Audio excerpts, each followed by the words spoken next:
Rain tapped softly against the window, like 1,000 quiet questions she couldn't answer.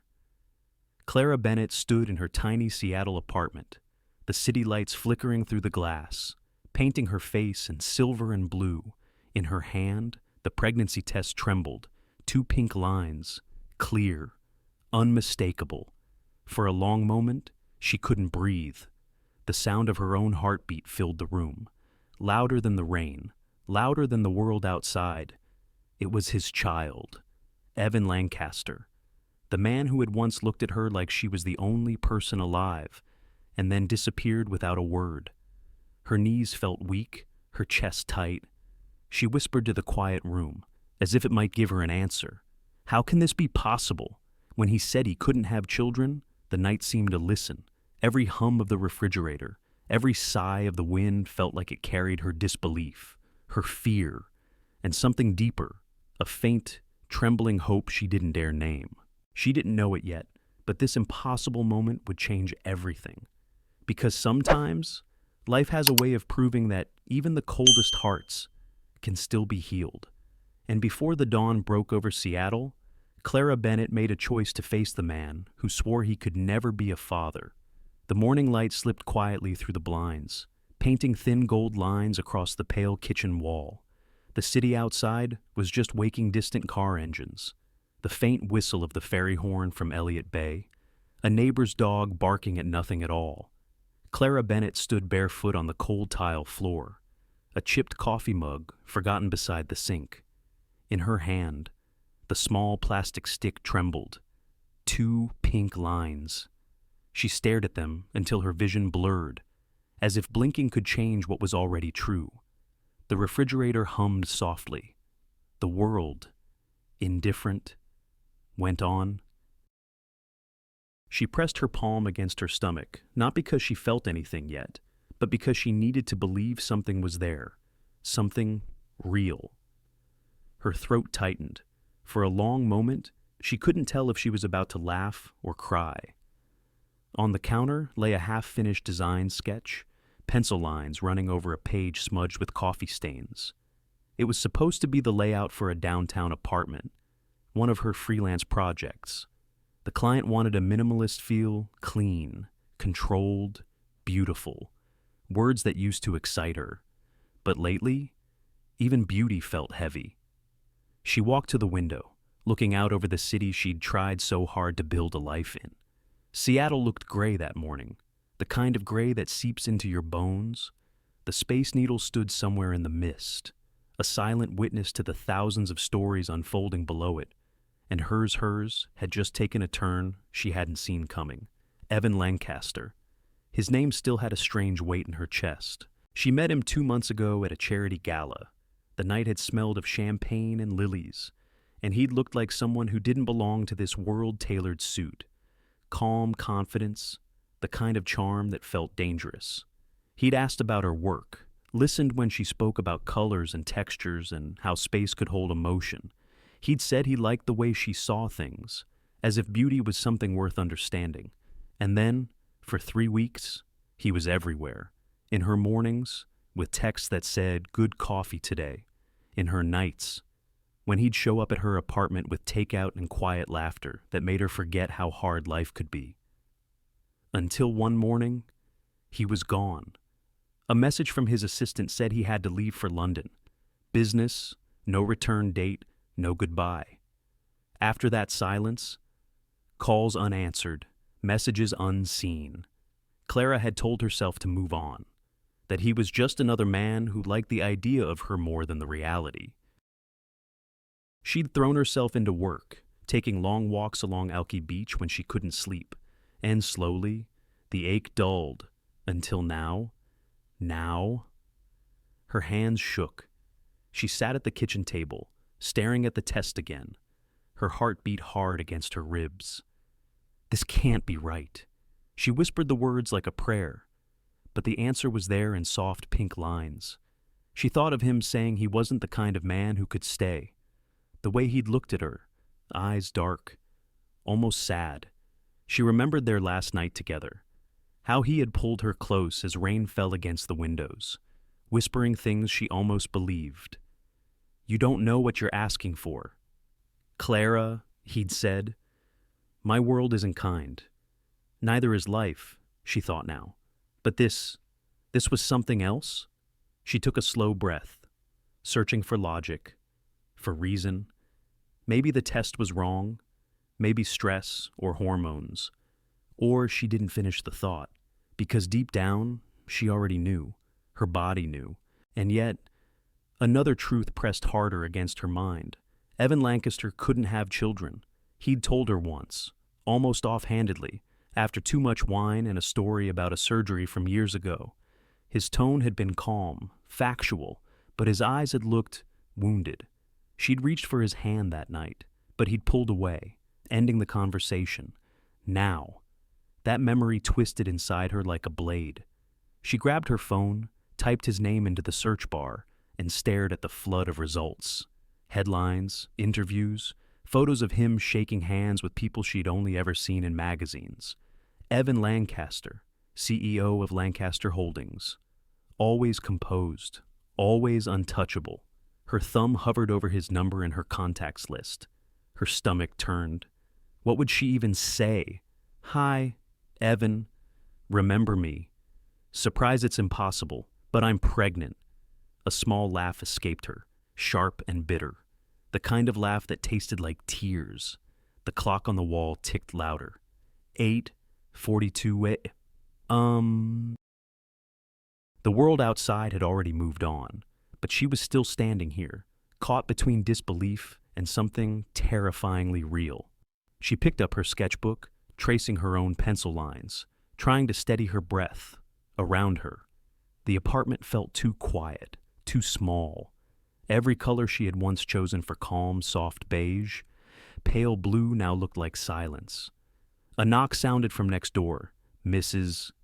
Daniels, the elderly woman who always played the radio, too loud in the mornings. Clara usually found it comforting, but today, the faint tune of an old jazz song only made her chest ache more. She pressed her fingers to her eyes. You can't fall apart, she whispered. Not now. On the counter, her phone buzzed. A message from her younger sister. Lily? Lily? Hey, how's the project coming? You sound quiet lately. Call me. Clara stared at the screen, her vision swimming. She typed, deleted, then typed again. Clara, I need to tell you something, but she didn't hit send. Not yet. Instead, she walked back to the window.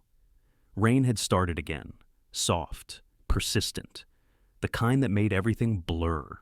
Down on the street, people hurried under umbrellas, rushing toward places that mattered.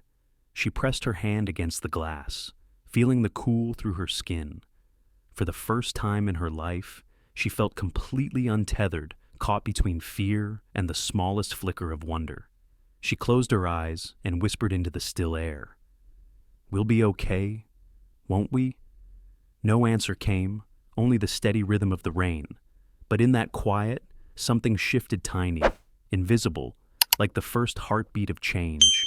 Because deep inside, beneath the fear, a decision was forming. And by the time the storm cleared over Seattle, Clara Bennett would no longer be the woman who waited to be chosen. She would be the one who chose for herself and for the life growing inside her. The sound of rain faded, but its memory lingered soft, steady, like the echo of something she couldn't quite let go. Clara sat by the window that night, her hands still resting over her stomach, her thoughts drifting back to the moment it had all begun. 2 months ago, the night that changed everything. It was early spring in Seattle, the air sharp but fragrant with cherry blossoms that lined the streets downtown. The Fairmont Hotel glowed like a glass lantern in the mist, its grand ballroom alive with color, light, and the low murmur of elegant laughter. Clara hadn't planned to be there.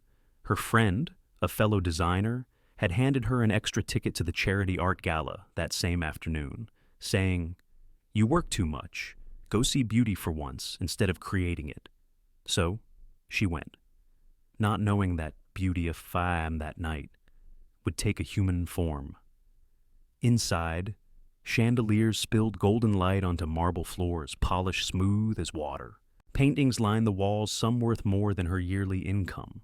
Clara moved slowly through the crowd, her black dress simple, the kind that didn't draw attention but held quiet grace. She held a glass of white wine she barely touched, pretending to admire a landscape piece while trying not to feel out of place. That's when she heard his voice, low, calm, touched with amusement. "You're the first person tonight who's actually looking at the painting." She turned, and there he was, Evan Lancaster. Though she didn't know his name yet, she recognized the kind of man he was: instantly composed, self-contained, the sort of person whose presence changes the air around him. His suit was perfectly cut, charcoal gray with subtle texture, his tie a deep blue that matched his eyes. Eyes that looked at her, not through her, not around her, but at her. Clara's first instinct was to look away. "Isn't that what you're supposed to do at an art exhibit?" she said lightly. He smiled, just slightly. "Most people look for who's looking at them." She laughed softly. "Well, I'm not most people. I can see that." Something in his tone, gentle but sure, made her heart stutter. They stood there, side by side, gazing at a painting of a field under stormlight. It was quiet for a moment, just the faint hum of the string quartet in the background.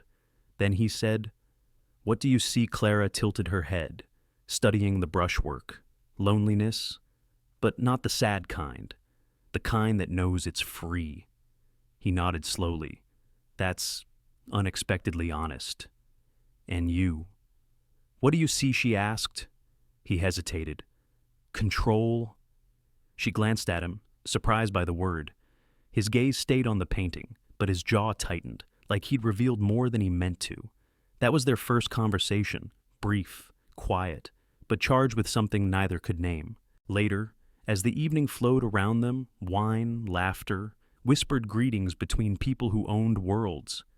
Evan found her again by the buffet table, staring at a sculpture of bent steel.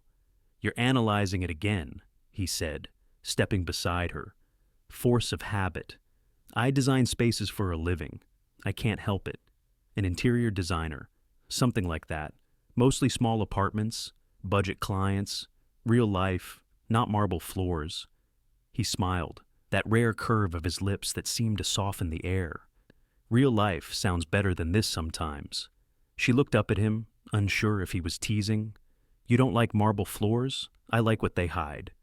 The answer lingered between them. She noticed then that beneath the perfection, the tie, the posture, the calm, there was something unreadable in him, something tired. She didn't ask. She just smiled and changed the subject. And he let her. As the evening thinned out, the rain started again outside, a slow drizzle against the tall windows. Evan offered to walk her out. She hesitated, but his tone left a little space for refusal. Outside, under the hotel's awning, the city glimmered wet and alive. "I'll call a cab," she said. "I'll drive you," he offered. "It's late." She looked at him, measuring. "I don't usually let strangers drive me home." He met her gaze without flinching. "Then let's talk until I'm not one." And somehow, that's what happened. They talked in the car, as the wipers brushed rhythmically against the windshield, through red lights and turns that seemed to stretch the night longer. About art, about her dream of designing places that felt like home, not like showrooms. About his work, though he spoke of it vaguely: investments, projects, a world far beyond hers. He asked about her favorite color. She said sage green. He said it reminded him of calm. When they reached her apartment building, the street was quiet except for the rain. She thanked him, expecting the night to end there, but he stayed still, one hand on the steering wheel, watching her through the soft light. "Clara," he said, and her name sounded different in his voice. "You see the world differently. Most people chase what shines. You notice what breathes." She didn't know what to say, so she just smiled, small and genuine. "Good night, Evan." He hesitated, then nodded once. Good night. That night, she couldn't sleep. His face, his voice, The strange gravity in his calm, all of it stayed with her. Days turned into messages, lunches that stretched into dinners, late-night walks where the city lights blurred behind their laughter. She learned that he loved old jazz, that he cooked when he couldn't think, that he read poetry when he couldn't sleep. He learned she talked to plants, hated small talk, and could spend hours rearranging furniture until it felt right. There was gentleness in him, beneath the armor, but there was also distance, a quiet space he never let her cross. She told herself it didn't matter. That love could fill the spaces words couldn't reach. On their third week together, they went back to that same art gallery where they first met. The exhibit had changed new paintings, new light, but when he took her hand, she felt the same pull as that first night. They stood in front of a painting of a river breaking through rock, the colors raw and alive. "What do you see now?" he asked. She smiled faintly. "Courage." He looked at her, eyes shadowed but warm. "Maybe I'll borrow some of yours someday." She wanted to ask what he meant, but he leaned in, then slow, deliberate, a breath between them before his lips met hers. The city outside moved on without them, but for Clara, time stopped.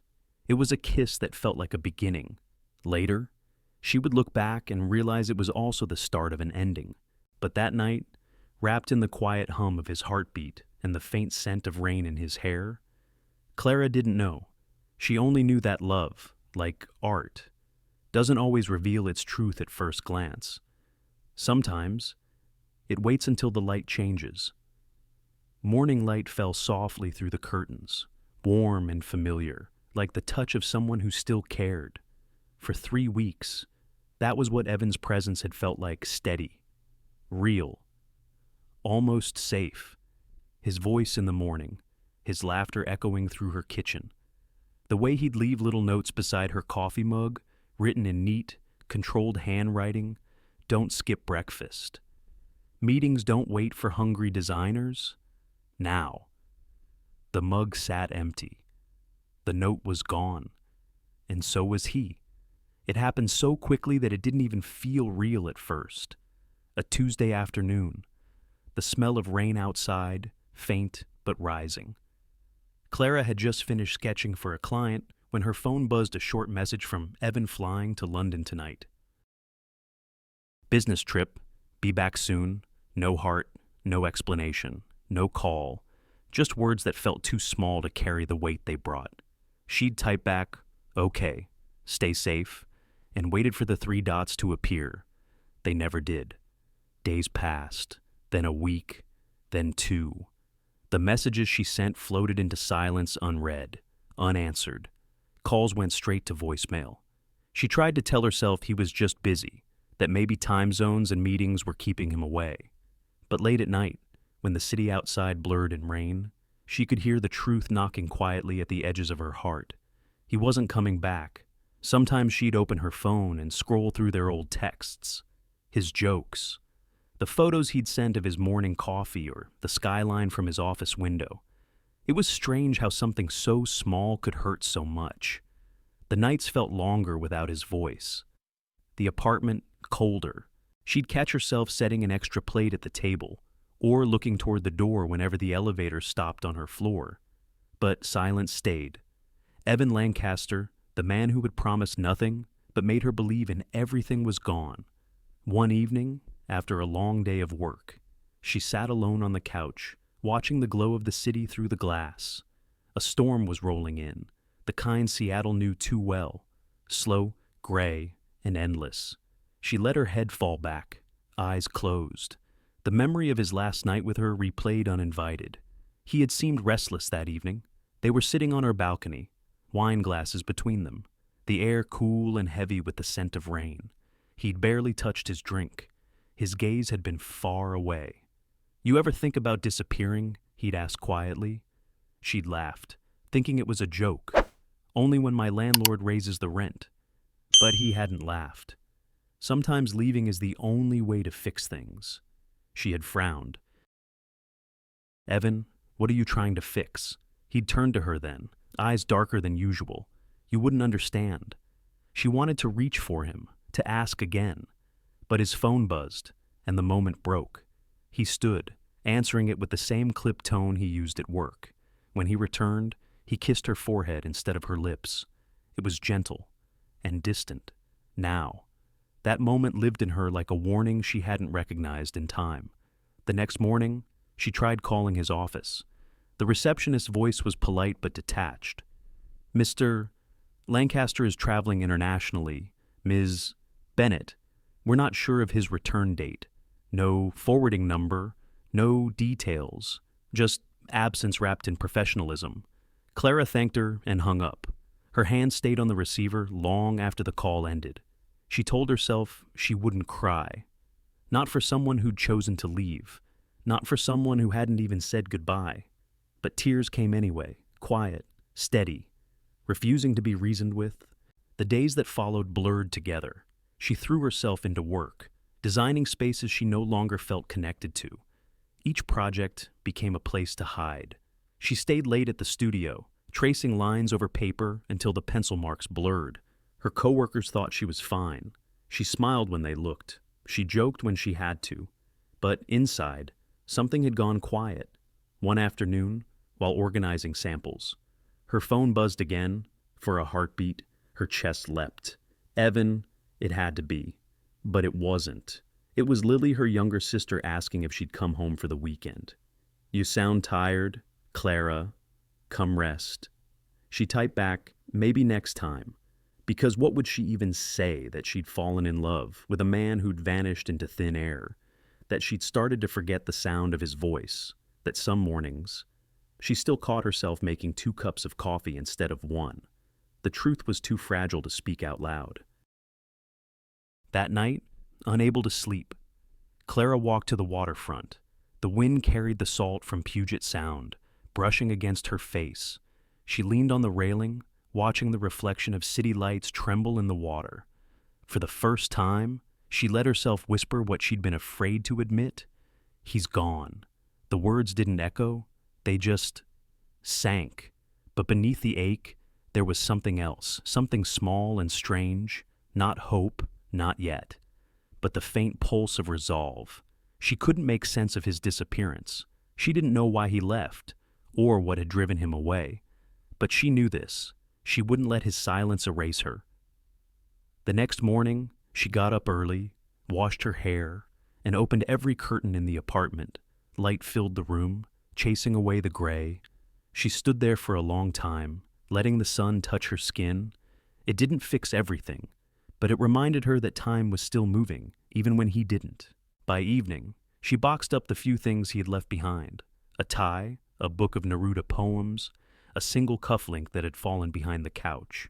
She placed the box on a high shelf, out of reach, not to forget, but to make space. As she turned off the lamp that night, she glanced toward the window. Rain had started again, faint and rhythmic, the same as the night they met. And though she didn't know it yet, that same rain, the one falling on her quiet apartment and somewhere, miles away, on him, would one day lead them back to the same place. But for now, only the sound of it kept her company. Soft, relentless, like memory refusing to fade. The morning she decided to face him, the city was drenched in fog, thick, white, unmoving, like the sky itself didn't want to reveal what was coming next. Clara stood in front of the mirror, her reflection pale under the soft bathroom light. The test sat on the counter beside her toothbrush, silent but loud in its truth. 2 pink lines, still there. Still impossible. Her hand moved unconsciously to her stomach. She wasn't showing yet, but she already felt different, more careful, more awake, more afraid. For a week she had tried to ignore it, to tell herself she could handle it alone, that she didn't need to see him, didn't need to reopen the wound of his absence. But every time she closed her eyes, she saw his face, the way he used to look at her, and the way he didn't even look back when he left. By the 3rd night, she stopped pretending. He deserved to know, or maybe she deserved to say it to look him in the eye and tell him that what they had left behind wasn't gone, not completely. That's how she found herself, on a cold Thursday morning, standing in front of a building that looked more like a monument than an office. Lancaster Holdings. 34 stories of steel and glass, towering into a sky the color of old silver. She'd seen pictures of it before magazine features, business articles, but standing here, it felt different, intimidating, detached, like him, inside, everything gleamed. The marble floor reflected the light from a chandelier that hung like frozen rain. People moved with purpose, heels clicking, voices low, expensive perfume mixing with the scent of fresh coffee. Clara felt small in her worn coat, clutching her bag like a shield. The receptionist, a young woman with perfect hair and a headset, greeted her with a smile that didn't quite reach her eyes. "Good morning. Do you have an appointment?" Clara's voice came out softer than she meant. "No, but I need to see Mr. Lancaster." The woman's hands paused over the keyboard. "Mr. Evan Lancaster." Yes. There was a slight change in her expression, professional courtesy slipping into polite disbelief. "I'm afraid Mr. Lancaster's schedule is fully booked today. May I ask your name?" "Clara Bennett." The receptionist typed something, frowned, then looked up again. "I don't see you listed. Is he expecting you?" Clara shook her head. "No, but this is important. Please, just tell him it's personal." The woman hesitated, her eyes flicking briefly toward the security desk. Clara could feel her pulse climbing. Every sound seemed louder, the distant hum of the elevator, the faint beeping of phones. "Miss Bennett," the receptionist began carefully. "Mr. Lancaster doesn't usually." A voice interrupted, smooth, older, and unmistakably commanding. "Who's asking for my son?" Clara turned. From behind a glass partition, a woman emerged elegant, poised, her every movement controlled. Her hair, silver blonde, framed a face that time had touched lightly, but power had hardened. She wore a cream suit, simple yet unmistakably expensive. Her eyes, a sharp gray, studied Clara with quiet precision. "I'm Victoria Lancaster," she said, "Evan's mother." The words felt like a gust of cold air. Clara's mouth went dry. I didn't mean to cause any trouble. I just need to speak with him."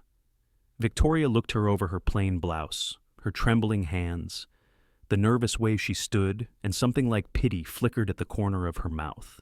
"But it wasn't kind. You're not the first to come here, dear. But I can save you some time." Clara frowned, confused. "What do you mean?" "Whatever it is you think you have with my son." "You don't," Victoria said evenly. "Evan doesn't involve himself with outsiders. And if this is about money, I can make sure you're properly compensated for your discretion." Clara's stomach twisted. "This isn't about money. I don't want anything from him." Victoria's smile thinned. "Then why are you here?" Clara hesitated, the words heavy in her throat. "Because he deserves to know I'm pregnant." For the first time, the older woman blinked, her composure cracking just slightly before she straightened. "Pregnant," she repeated, voice cool as marble. "That's quite impossible." Clara's pulse quickened. "I wish it were, but it's true." Victoria's eyes narrowed, her tone sharp enough to cut. "You poor, misguided girl. Evan cannot have children." Clara froze. "What my son is sterile," Victoria said quietly, with the calm cruelty of someone used to being believed. "A complication from a medical condition years ago. It's well documented, so whatever fantasy you're entertaining, whatever scheme this is, I suggest you end it before it embarrasses you." The words hit harder than she expected. For a moment, the room tilted. The steady hum of the office blurred into a dull roar. Clara forced herself to stand still. "You're lying," she whispered, though her voice shook. "I have no reason to," Victoria replied, already signaling to the receptionist. "Please escort Miss Bennett out. She seems confused." But before anyone could move, another voice entered the space, deep, low, and familiar enough to stop her heart. "What's going on here?" Clara turned. Evan stood a few feet away, tall in a charcoal suit. the same calm authority she remembered from the night they met, but colder now. His gaze swept over her, confusion flashing into something else. Distance. Evan, she breathed. I needed to see you. His eyes flicked to his mother, then back to her. Why? Her throat tightened. I'm pregnant. The silence that followed was absolute. Even the air seemed to pause. He didn't move, didn't speak. Then, slowly, he let out a short breath that wasn't quite a laugh. That's not possible. It is. Please. Evan, He cut her off, his voice sharp, controlled. Don't. I know what you're trying to do. My mother told me everything. Told you what? That I can't have children. That you're lying. Her eyes stung. I'm not lying. You can do a test when the baby's born. You'll see. But his expression didn't soften. It hardened, closing every door she tried to open. I thought you were different, he said quietly. But I see I was wrong. Her voice broke. Evan, please. He turned away. I have a meeting. And just like that, he walked past her. The click of his shoes echoed in the marble hall, fading with every step. Clara stood there, unable to move. The receptionist looked down. Even Victoria said nothing. The silence that followed was almost kind. It spared her from having to breathe. After a long moment, she turned and walked out of the building. The cool air outside hit her face like water. She didn't cry until she reached the corner, where the noise of traffic could swallow the sound. Somewhere inside that tower, the man she loved had just denied her, denied their child. She pressed a hand over her belly, whispering into the wind, "We'll be okay." And for the first time, she meant it. Because behind the ache, behind the disbelief, something new began to rise quiet, fierce, unshakable, resolve. The same kind she'd seen once in his eyes. The scent of polished wood and expensive perfume filled the air, sharp, clean, unwelcoming. Clara stood just inside the glass doors of Lancaster Holdings, her fingers gripping the strap of her bag so tightly that her knuckles turned pale. She had come to see Evan, to look him in the eye and tell him what he deserved to know. But it wasn't his face that greeted her. The woman who appeared from behind the reception desk looked like someone carved from stillness itself, impeccably dressed, silver blonde hair swept into a low chignon, a pearl brooch glinting under the lights. Her heels clicked softly on the marble floor, every step deliberate. When she stopped in front of Clara, her gaze swept over her like a cold current, starting at her shoes, pausing at her trembling hands, and resting, at last, on her face. "You must be Miss Bennett," she said. Her voice was calm, but the kind of calm that came with power. "I'm Victoria Lancaster." For a moment, Clara couldn't speak. The air between them felt thin, as if sound itself wasn't allowed there. "Mrs. Lancaster," she managed finally. I was hoping to speak with your son." Victoria's lips curved, but it wasn't a smile. "I'm afraid Evan is unavailable, and if you've come here without an appointment, I assume this isn't business-related?" Clara shook her head. "No, it's personal. Personal." Victoria repeated softly, as if tasting the word. She turned slightly, motioning toward a private seating area behind the reception desk. "Then, let's talk privately. Shall we?" They crossed a small space lined with tall glass panels and expensive artwork abstract pieces that seemed to reflect more of the room's light than its warmth. Clara sat where Victoria indicated, on the edge of a white leather chair, her heart pounding. Victoria took the seat opposite, crossing her legs neatly, her diamond bracelet catching the light. For a long moment, she didn't speak. She simply studied Clara, head tilted slightly, as though evaluating a painting whose meaning she already knew, but wanted the artist to explain anyway. "Tell me," she said at last, "what exactly do you want from my son?" Clara blinked. "I don't want anything from him. I just need to speak with him." "Miss Bennett," Victoria said, her tone soft but edged, You wouldn't be here if you didn't want something. People don't come into this building uninvited just to talk. Clara's fingers tightened around her bag strap again. I'm not here for money, if that's what you think. Money, Victoria echoed, her lips pressing into a faint, amused line. That's what they all say. Clara's stomach twisted. Victoria leaned back slightly. My son's life attracts a certain kind of attention. Women who mistake kindness for promise, interest for affection, and when it ends as it always does, they show up here, heartbroken, angry, desperate. It's nothing new. Clara swallowed hard, her chest burning. I'm not one of them. No. Victoria's eyes flickered to Clara's trembling hands. Then why are you shaking? The question hit harder than it should have. Clara looked down, taking a slow breath. Because this isn't easy, she said quietly. And because what I have to say isn't a lie. Something in her voice made Victoria's expression shift, just slightly curiosity flickering through her practiced indifference. Then say it. Clara hesitated, her voice unsteady. I'm pregnant. The word hung in the air, sharp as glass. Victoria didn't move for a full 3 seconds. Then she laughed a small, controlled sound that didn't reach her eyes. You're very bold, Miss Bennett. I'll give you that. It's the truth, Clara insisted. I'm sure you believe that, Victoria replied, folding her hands neatly in her lap. But my son can't be the father. He's sterile. Clara froze. What medically incapable of having children? Victoria said, her tone factual, dismissive. It's been that way since his mid-20s.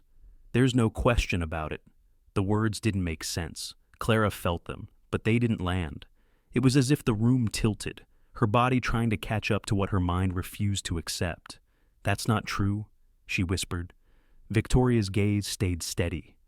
You can choose to believe me or not, but if you think claiming a pregnancy will change anything, I assure you it won't. Clara's breath trembled. I'm not claiming anything.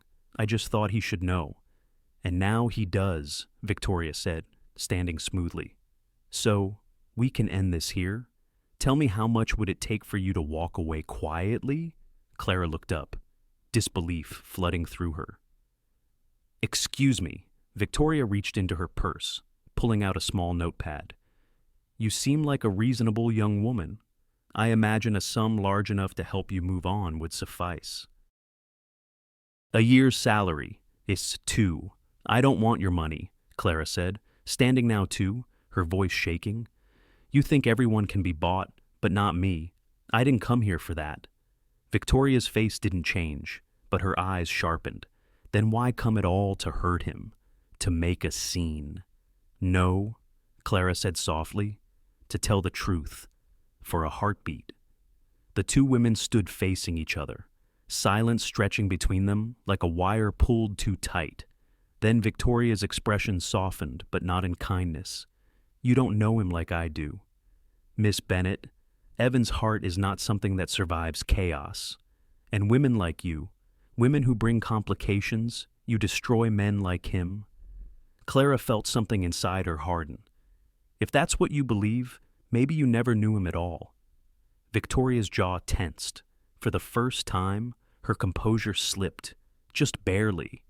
Then she stepped back. Leave, Miss Bennett. Before this becomes uglier than it needs to be, Clara wanted to shout, to demand answers, but her throat closed. She turned instead, walking out of the office with her heart pounding so loudly she could barely hear her own footsteps. When the elevator doors closed behind her, she finally let the tears fall.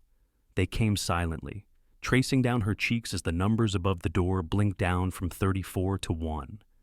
Outside, the sky had turned gray again.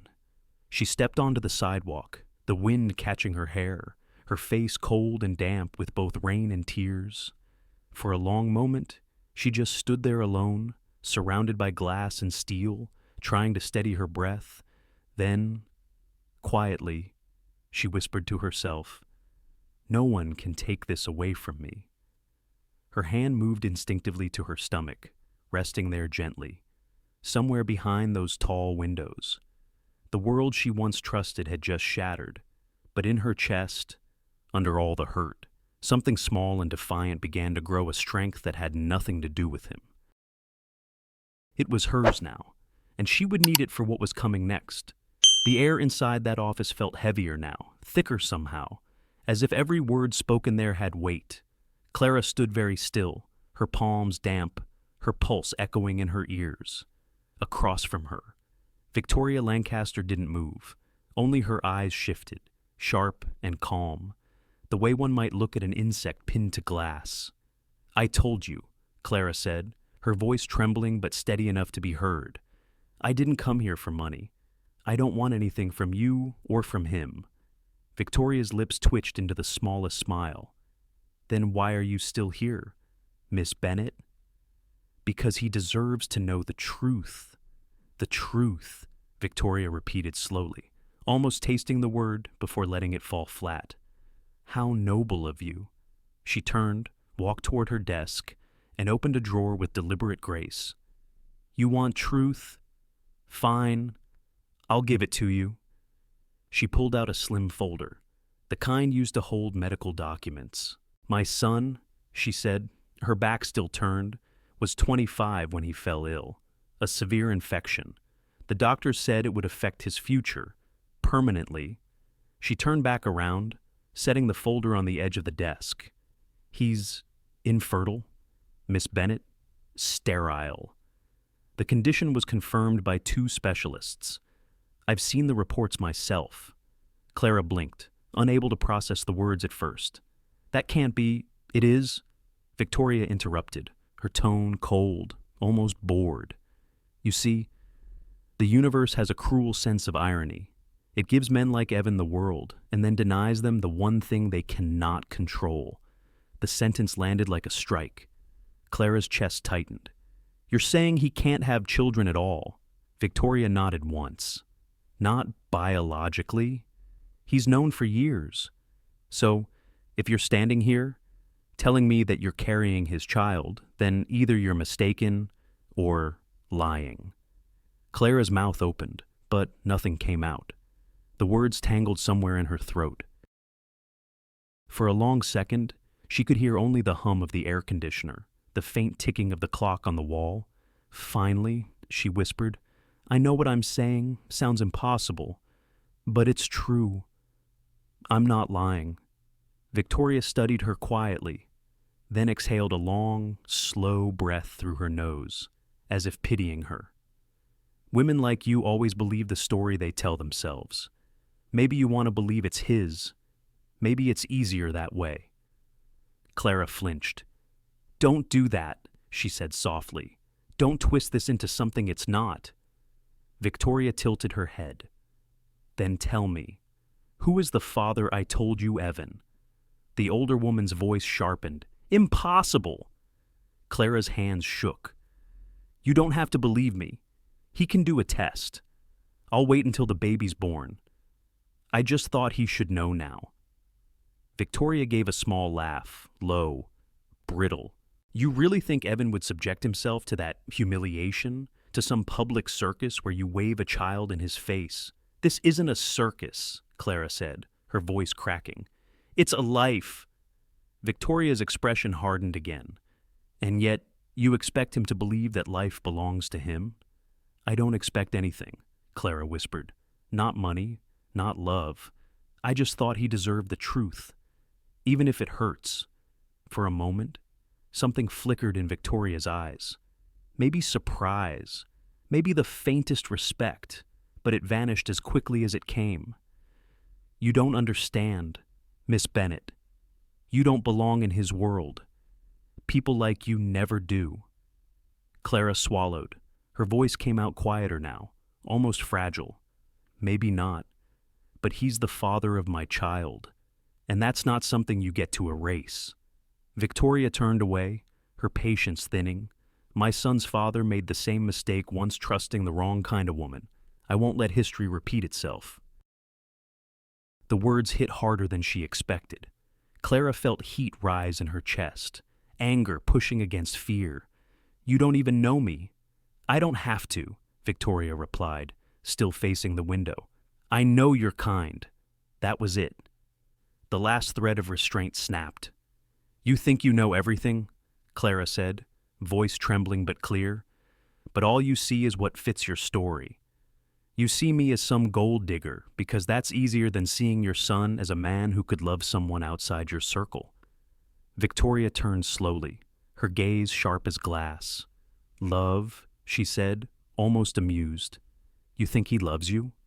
Clara met her eyes. I know he did. For the first time. Victoria's voice softened not with warmth, but with something colder. Then you should also know this. Love didn't save him before, and it won't save him now. My son is a man built from discipline, not emotion. Don't confuse his kindness with commitment. Clara stood still. Every word felt like a blade carving into something fragile inside her. She thought of Evan's laugh, the quiet moments when he'd reach for her hand without saying anything, the way he'd looked at her the night they first met, like he'd found something unexpected, something he hadn't known he was missing. That couldn't have been a lie. But standing here now, in this cold, perfect office, even her memories began to feel fragile. Victoria took a step closer, lowering her voice. You'll thank me one day, Miss Bennett, for saving you from the disappointment that always follows believing in men like my son. Clara shook her head. No, the only disappointment here is you. Victoria's eyes darkened, but Clara didn't wait for an answer. She turned, her footsteps echoing against the marble as she walked out of the office. The receptionist glanced up, startled, but Clara didn't stop. Her throat ached, her chest felt tight, but she didn't cry. Not yet. Outside, the world hit her all at once, the wind, the sound of traffic, the blur of people who didn't know her story. She stepped onto the sidewalk, closing her eyes for a second. It hurt to breathe, but she kept walking, half a block away. She stopped at a crosswalk. The red light glowed against her face. In the reflection of a shop window, she caught a glimpse of herself, hair tousled by the wind, eyes tired but alive. Victoria's words still rang in her head, cruel and heavy, sterile, impossible. Not your kind. But beneath the noise, another voice whispered her own, quiet but sure. You know the truth. When the light turned green, she crossed. The city kept moving, uncaring, unchanging. But somewhere deep inside, Clara made a silent promise. She would carry this truth, even if no one believed her. And one day, she would make them see. The sound of footsteps echoed down the marble hallway, sharp, steady, unmistakable. Both women turned toward the noise. Clara's pulse jumped before she even saw him. And then he was there. Evan, he stood at the doorway, tall and composed, the afternoon light slicing across his suit like a blade. For a second, he didn't speak. His gaze shifted from his mother to Clara, confusion flickering in his eyes followed by something colder. Evan? Clara breathed. Her voice barely made it past her lips. I needed to see you. Victoria straightened, her tone perfectly calm. You didn't need to come. Darling, I was handling it. Clearly not, he said, stepping farther into the room. What's going on? Clara took a small step forward. Please, just let me explain. But before she could go on, Victoria's voice cut through the air smooth, deliberate. She claims she's pregnant. The words hung there, heavy, echoing in the quiet office. Evan's eyes shifted back to Clara. For a long moment, he said nothing. Then a small, incredulous laugh escaped him. That's not possible. Her throat tightened. It is. He shook his head once, slowly, like someone trying to be patient. No, it's not. I'm not lying, she said quickly, her voice trembling. I just wanted you to know before you heard it from someone else. He let out a breath, sharp and disbelieving. Clara, I don't know what you're trying to get from this, But whatever it is, stop. I'm not trying to get anything, she said. I don't want money. I don't even want— Then what do you want? His tone snapped, cutting through her words. My attention. Pity. The silence that followed felt like the air had been pulled out of the room. Clara swallowed hard. I want you to know the truth, she whispered. The truth, he repeated, almost mocking now. The truth is, I can't have children. That's a fact. Ask any doctor. So, whatever story you're telling yourself, it's not mine. His mother stood quietly behind him, arms folded, watching. There was no surprise on her face, only satisfaction. Clara's voice wavered. Evan, please. I know what you were told, but maybe it was wrong. Just wait until the baby's born. You can take a test. You'll see.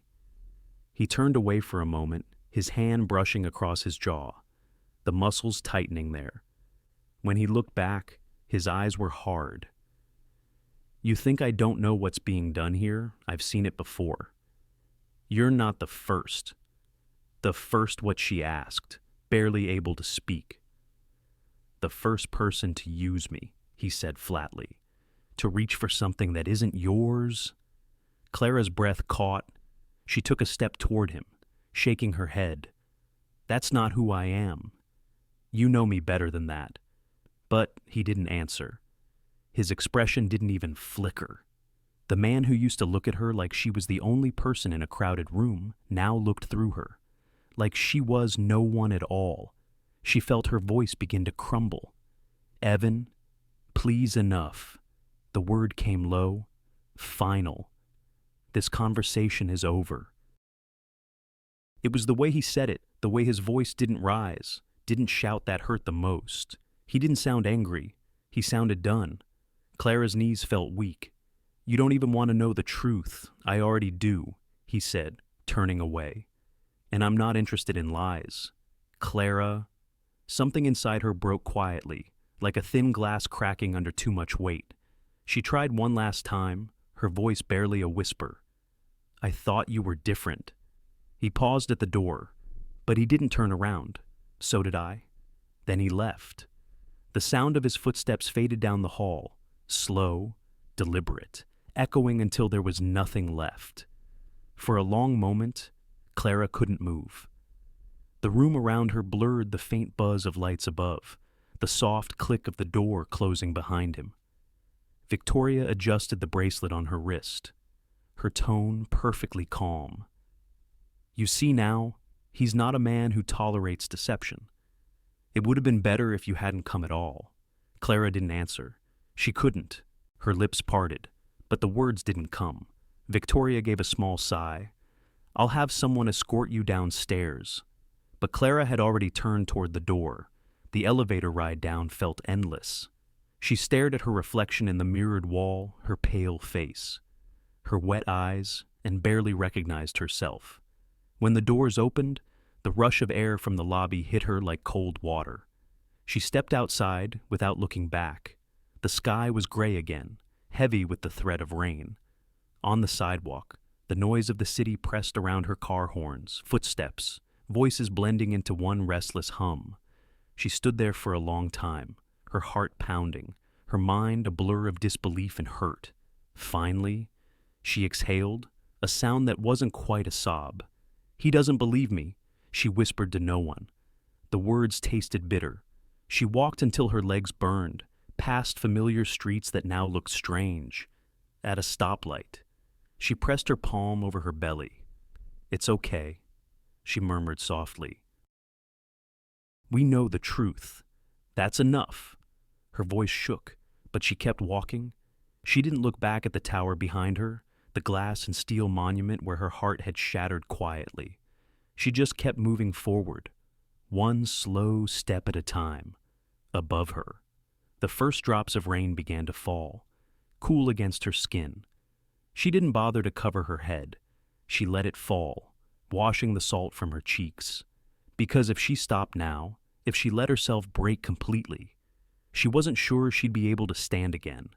The city lights flickered against the puddles at her feet, and somewhere in the distance, thunder rolled low, distant, inevitable. She looked up at the sky, her breath catching on the edge of a sob. He had turned his back. He had called her a liar. And yet, beneath the pain, beneath the storm rising inside her, one thought stayed steady and clear. The truth always finds a way. When the time came, he would see it. And when he did, he would never forget this day.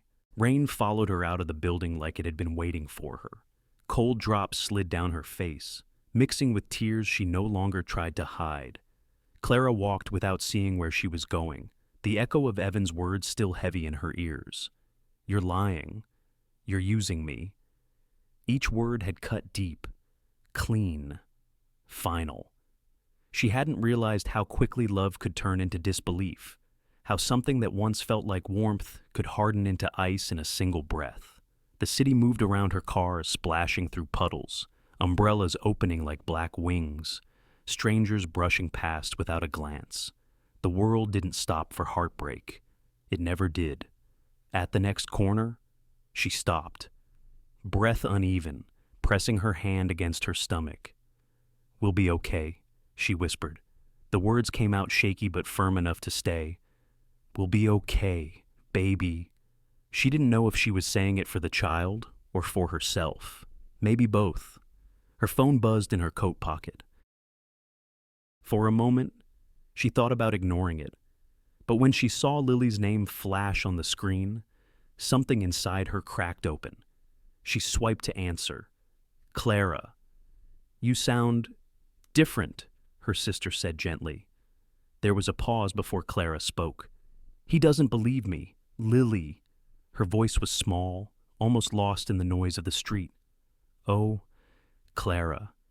The words on the other end were soft, careful. "What happened?" "He said I made it up, that it's not possible, that I'm using him." Her breath caught, and his mother. She said he can't even have kids. "That I'm lying." There was silence for a heartbeat. Then Lily's voice came low and steady. "You know what's true. That's all that matters. Don't let their cruelty define your worth." Clara closed her eyes, the sound of her sister's voice grounding her like a thread in the storm. "Come stay with me for a while," Lily said. "You shouldn't be alone right now." "I can't," Clara whispered. "I need to work. I need to figure things out." "Then promise me something." "What? Take care of yourself. Take care of that baby. No matter what they say, this is your life now, your choice." The words sank deep, simple but true. "I will," Clara said quietly. "I promise." For a long time, neither of them spoke. Only the sound of rain filled the space between. When they finally hung up, Clara felt something small shift inside her. Not strength, not yet, but the fragile beginning of it. She walked until her legs ached and her shoes were soaked through. By the time she reached her apartment, her coat clung to her skin and her fingers were numb. She closed the door behind her and leaned against it, letting the silence settle. The apartment smelled faintly of lavender and paint. Her sketches were still spread across the dining table, a half-finished floor plan waiting for her attention. Life before this moment felt impossibly far away, like another person's story she'd only borrowed for a while. She peeled off her wet coat, hung it on the hook by the door, and stood in the middle of the room. The quiet pressed around her. Then, slowly, she began to move. She picked up the sketches from the table, stacked them neatly, wiped the counter, lit a candle on the windowsill. Little things, small acts of order in a day that had fallen apart. She made herself a cup of tea, hands still trembling slightly as she poured the hot water. The steam rose in gentle swirls, and for the first time since leaving that cold glass tower, she breathed in deeply. It didn't make the pain disappear, but it gave her space to feel it. When she sat down, she looked at the window, the rain still tracing slow rivers down the glass. Beyond it, the lights of the city blurred, glowing like distant stars. Somewhere out there, Evan was probably sitting in his perfect office, pretending nothing had happened. Maybe he'd already pushed her out of his mind. Maybe he never really saw her at all. That thought should have broken her again. But instead, it made something in her go still. He could doubt her, he could walk away, but he couldn't erase the truth growing inside her. She set her hand over her stomach, feeling the faint, invisible weight of what was to come. "It's just us now," she whispered, "but that's enough." The words felt stronger this time, more certain. Later that night, she sat by the window, her journal open in front of her. The page stayed blank for a long while before she finally began to write. Not to him, she'd already said everything she could. This was for herself. "You are stronger than they think.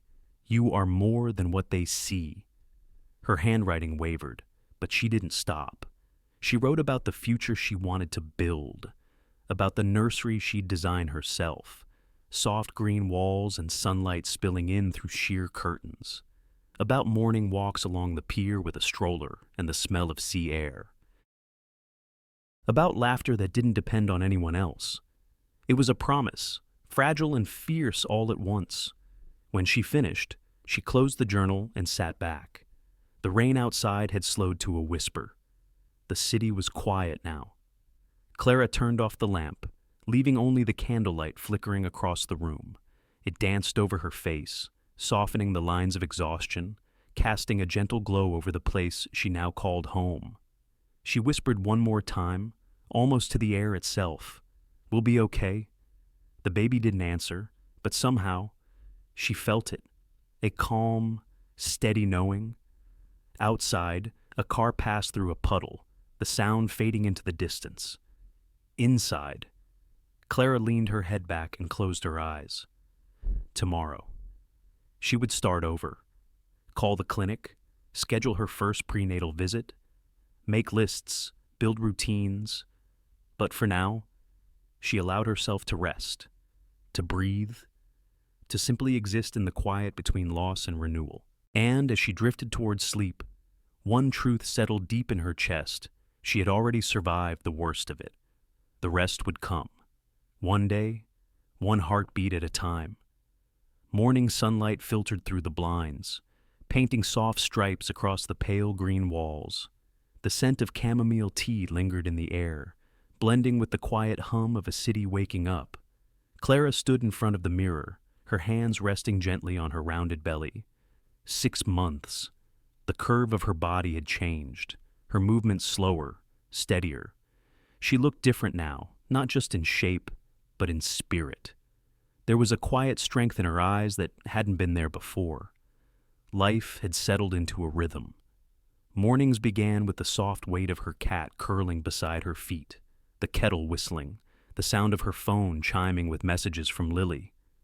Work filled her days, sketches, fabric swatches, site visits where clients smiled politely and offered her chairs when they noticed the swell beneath her sweater.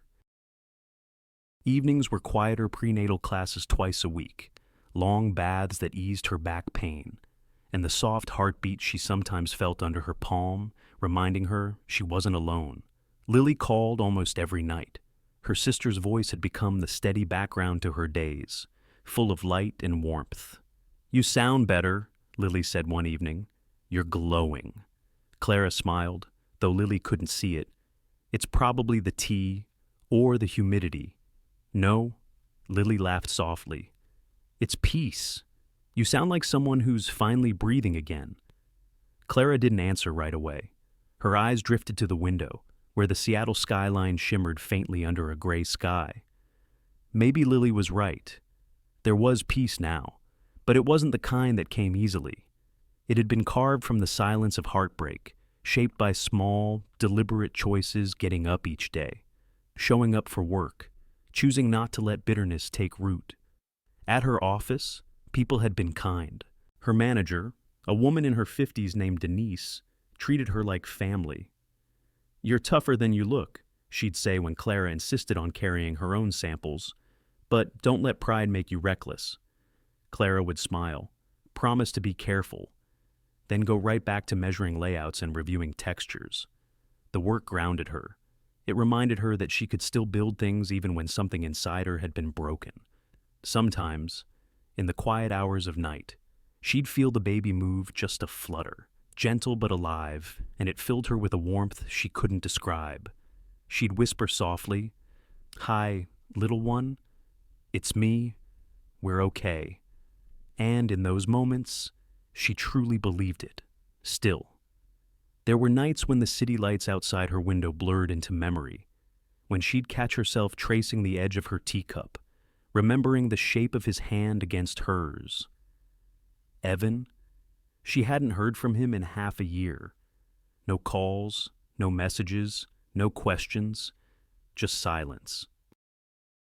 He had disappeared from her world as completely as he had before, but this time, it felt final.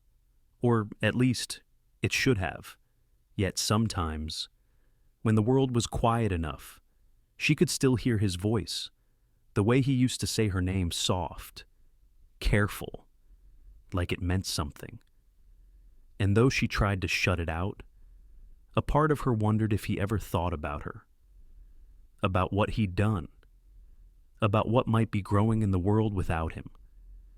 She tried not to think about him, but somewhere else, miles away, he was thinking about her. In his penthouse overlooking the water, Evan sat in his study long after midnight. Papers covered the desk, contracts, financial reports, letters waiting for signatures, but his eyes weren't on them. His mind was elsewhere. He had told himself he was right to walk away. He had repeated it so many times, it almost sounded true. But some nights, when the wind hit the windows just right and the city seemed too quiet, doubt crept in. What if she wasn't lying? The thought came uninvited, but once there, it didn't leave. It lingered, quiet but persistent. He would see her face the way her voice had trembled, not like someone scheming, but like someone begging to be believed. He remembered the look in her eyes, hurt, yes, but also something deeper, conviction. He leaned back in his chair, rubbing his temples. "It's not possible," he murmured, as if saying it aloud might make it true again. Across the room, his mother's voice echoed in his memory. "She's after your name. Evan, don't be a fool." He wanted to believe her. He had, once, but the older he got, the more he learned how even truth could be twisted when power was involved. And yet, what could he do? Show up at her door, apologize, and ask if she was carrying his child? The idea felt ridiculous. It would mean admitting he'd been wrong, and he didn't know how to do that. Not yet. He reached for a file on the edge of his desk, but it slipped from his hand. Papers scattered across the floor, among them a photograph taken at the charity gala where they had met. He hadn't meant to keep it, but somehow it had stayed buried under the clutter of his life. In it, Clara was laughing at something someone had said, the soft glow of chandelier light tracing her face. He picked up the photo, his chest tightening. What if, he whispered, but the thought stopped there. He turned the picture face down, as if that could stop the ache. Back in her apartment, Clara stirred from a dream she couldn't quite remember. The baby kicked lightly, and she smiled in the dark. The city was quiet now. The hum of the refrigerator, the only sound. She reached for her notebook on the bedside table and scribbled something half asleep. A new beginning doesn't wait for permission. Then she placed her hand on her stomach again, whispering, "We're doing okay. Aren't we?" The faint flutter beneath her palm was her answer. Outside, the first light of dawn touched the horizon. It spilled softly into her room, washing over the plants by the window, the half-finished designs on her desk, the gentle curve of her silhouette, and somewhere across the city, Evan stood by his window too, looking at that same sunrise, not knowing why it suddenly felt different, why the light carried her name. He told himself it was nothing, just memory, just guilt, but a quiet voice inside him whispered otherwise. Maybe, just maybe. The truth he'd turned away from wasn't done with him yet, and for the first time in months, he didn't feel certain of anything at all. The message arrived on a Tuesday afternoon, when the world outside Clara's window was the soft gray of early spring. She had just come home from her prenatal class. a folder of baby name lists tucked under her arm, when her phone buzzed with an unfamiliar number. At first, she almost ignored it, but something about the name in the text made her stop. "Hi, Clara. My name is Grace Whitmore. I think we need to talk. It's about Evan Lancaster." Her heart thudded once, hard. She stared at the screen for a moment before sitting down slowly, lowering herself into the couch as if her body suddenly remembered the weight of everything. Grace Whitmore. The name wasn't new. Evan had mentioned her once, in passing his ex-fiancée, the one his mother had approved of, elegant, polished, from the kind of family that sent thank you notes written on embossed paper. The kind of woman Victoria Lancaster would have called a proper match. Clara hesitated for a long minute, fingers hovering above the keyboard. Then she typed back, "What do you want to talk about?" The reply came quickly, "Not here. Can we meet?" "There's something you deserve to know." Clara agreed, though part of her wanted to delete the message and pretend it never came. She didn't owe anyone connected to Evan another piece of her heart. But something about Grace's tone, the quiet urgency between her words felt different. Not cruel, not gloating, just heavy. They met 2 days later at a small cafe tucked between a florist and a bookstore on Pike Street. It smelled of coffee and rain-soaked wood. Clara recognized her right away, the posture, the calm confidence.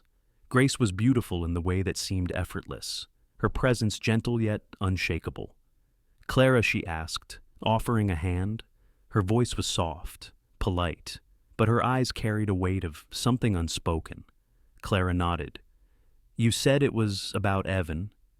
Grace sat across from her, fingers wrapped around a mug she hadn't touched yet. For a moment, she looked out the window as though collecting her thoughts. Then she turned back, meeting Clara's eyes. "I know how strange this must seem," she said quietly. "You don't know me. And honestly, I didn't plan to contact you, but I found out what happened, what he said to you, and I couldn't stay silent." Clara's throat tightened. "How did you even— Someone at the company mentioned it?" Grace interrupted softly. "I still have connections there. Word gets around when Victoria Lancaster takes action." The sound of that name still made Clara's stomach twist. She said Evan couldn't have children, that it was impossible. Grace nodded slowly. "That's the story she told me too." Clara froze. What Grace looked down at her cup. "When I was engaged to him years ago, I wanted a family, but Victoria told me privately that Evan couldn't give me one. She said he was sterile after some illness in his 20s, that it would be cruel to expect more of him. I asked Evan about it, and he confirmed it, said it was true." Clara's pulse quickened, so it wasn't. Grace exhaled, long and quiet. "No, Clara, it wasn't. That's why I'm here." The words landed like a jolt, a sharp breath she hadn't known she'd been holding. Grace reached into her bag and pulled out a small folder, worn at the edges. "After we broke off the engagement, I always wondered— I couldn't make sense of how Victoria talked about it. It didn't feel right. So, a few months ago, I did some digging. The doctor who supposedly diagnosed him had passed away, but his daughter was clearing out his old office. She found letters, notes, and one of them was about Evan." Clara's voice was barely a whisper. "What did it say?" Grace slid a folded piece of paper across the table. "That the test results were falsified. Victoria paid him to alter the report to make it say Evan was infertile." For a long moment, the cafe noise faded away. The clink of cups, the hum of conversation. It all became distant, muffled under the weight of what Grace had just said. "She lied," Clara murmured, her voice breaking slightly. "She lied to him, to me, to everyone." "Yes," Grace said softly. "And he believed her because she's his mother. He's always trusted her more than anyone." Clara stared at the letter, her hand trembling. The words were faint, typed in an old-fashioned font, signed by a doctor long gone, but the meaning was crystal clear. Evan wasn't sterile. He never had been. She sat back, eyes stinging. So, all this time? Grace nodded. All this time. He thought he couldn't be a father, and she made sure he'd never question it. I don't know why she did it, but I have my guesses. Control, image. Maybe she didn't want him to be tied down to anyone who wasn't her idea of perfect. Clara pressed a hand over her mouth. The anger came in waves, quiet at first, then rising, fierce and raw. She destroyed him, Clara whispered, and she made me look like a liar. Grace's eyes softened. I think she's been destroying him for years. You were just the first one brave enough to challenge her story. For a moment, neither of them spoke. Outside, rain had started to fall again, the soft rhythm against the window filling the silence between them. Clara folded the letter carefully and held it to her chest. "Why are you giving this to me? Because you deserve the truth," Grace said simply. "And because maybe he deserves it too, even if it hurts him to see it."